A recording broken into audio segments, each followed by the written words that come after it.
Në dy materialet CNA ka sjell një skem të qartë ndërtuar nga dy persona dhe kompanitë e tyre të cilët bëjnë ankimime duke bllokuar tenderet e IT-s për gati një vit. CNA ka sjell materiale të plota në lidhje me dy persona, zonjën Migena Schröder e cila së bashku me zotin Geron Meçe duket qartazi se për interesat e tyre klienteliste kanë bllokuar prej kohësh prokurimet publike në sektorin e IT-s, shpesh në bashkëpunim me KPP-n. Ky grup i vogël i përbër nga 3-4 persona të specializuar në skema të tilla sipas burimeve dhe dokumenteve që ka siguruar CNA, ka ndërtuar një mekanizëm abuziv për të favorizuar veten dhe rrethin e tyre të ngushtë. Skema e festave private. Skema e festave private me ambasador dhe personazhe të njohur është një mënyrë mjaft efikase për të ndërtuar strategjinë bllokuese nëpërmjet ankimimeve. Personat e përfshirë në këtë skenar organizojnë festa dhe evente, kjo duke përdorur edhe lidhjet që vijnë nga ambasadat të ndryshme. Në festa ftohen ambasador, konsuj, CEO dhe drejtues të rëndësishëm institucionesh si të huaja ashtu dhe shqiptare.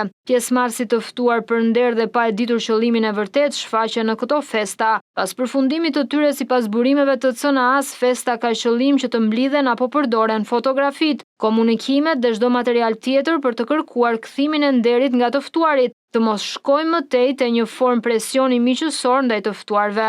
Në këtë mënyrë krijohet lidhja me ambasador dhe drejtues të institucioneve të cilët shndrohen në miq për interesat e të njëjtit grup, duke u hapur kështu rrugë kërkesave për favore dhe ndërhyrje në proceset e prokurimeve. Përdorimi i ambasadave si mburoj. Kjo metodë u shërben Schröder dhe Meçes për të penetruar në tenderat publik dhe për të favorizuar kompanitë ASS dhe ABS.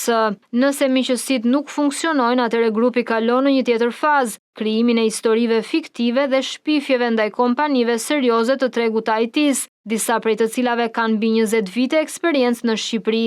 CNA ka siguruar emaile dhe dokumente të pakontestueshme se Migena Schröder i paraqet këto kompani si armiq të popullit, duke sajuar histori për lidhje me korrupsionin, krimin apo edhe me shtete armiqësore. Kjo bëhet me qëllim që të dëmtohet imazhi i tyre, të përjashtohen nga tenderat dhe duke ndjekur gjurmët, qëllimi duket i qartë. Tenderat dhe përfitimi të kalojnë nëpërmjet Meçes dhe Schröderit. Roli Geron Meçes. Në këtë skem Geron Meçe vepron si plotësues i Schröderit, ndërsa ajo kujdeset të baltosë emrat e kompanive dhe të krijojë histori fiktive, Meçe shfrytëzon kanalet e tij, ankesa anonime në prokurori, gjykata dhe sulme të orkestruara në median online. Çdo kompani apo individ që nuk pranon bashkëpunimin e tyre përballet me denigrim, akuza të pabazuara dhe presione të vazhdueshme.